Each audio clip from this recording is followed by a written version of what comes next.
அனைத்து உரிமை குரல் நண்பர்களுக்கும் வணக்கம். இந்த விஷயத்தினால் நிச்சயமாக சீமானுக்கு மைலேஜ் ஏறதான் போகிறது. அடித்து சொல்லும் தமிழ்நாட்டின் முன்னணி பத்திரிகையாளர்கள் இந்த தகவல் குறித்த முன்மைய வீடியோவில் பார்க்க போறோம். வாங்க பார்க்கலாம். 2026 தேர்தல் முடிவுகளுக்கு பிறகு தமிழ்நாட்டில் எவ்வளவோ மாற்றங்கள் நடந்துட்டு இருக்கிறது நம்ம அன்றாடம் பார்த்துக்கிட்டு தான் இருக்கோம். குறிப்பாக 60 ஆண்டுகளாக மாறி மாறி ஆட்சி செஞ்சுட்டு இருக்க திராவிட கட்சிகளை ஓட விட்டார் விஜய் அப்படின்ற ஒரு வரலாறும், என்ன ஒரு பிரச்சனை அப்படின்னாலும் மக்களுக்காக வந்து நின்ற சீமான் அவர்கள் தற்போது எங்கப்பா போனாரு அப்படின்ற ரெண்டு விஷயம் தான் பார்த்தீங்கன்னா தமிழ்நாட்டில் அதிகமாக பேசக்கூடிய விஷயமாக மாறி இருக்கு.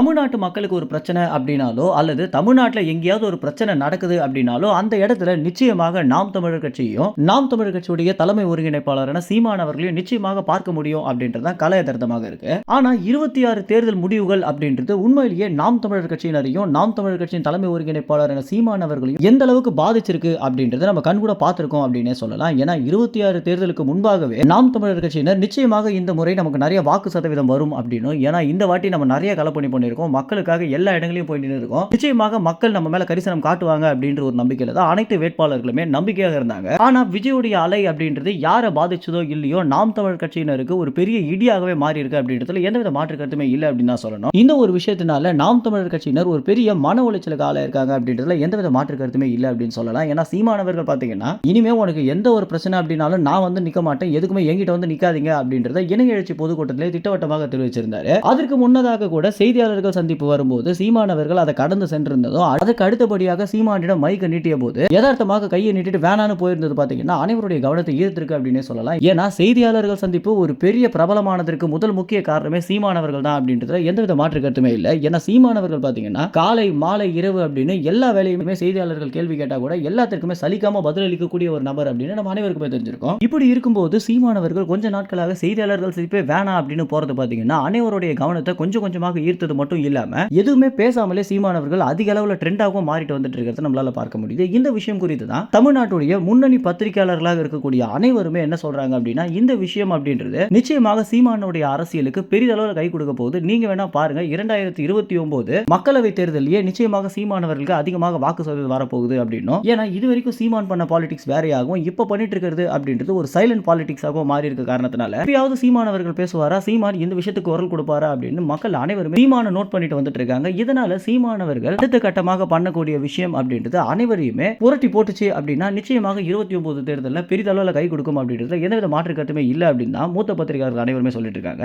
மேலும் இந்த தகவல் குறித்து என்ன நினைக்கிறீங்க அப்படின்ற உங்களுடைய கருத்துக்களை கமெண்ட்ஸ்ல தெரிவிங்க. நன்றி, வணக்கம்.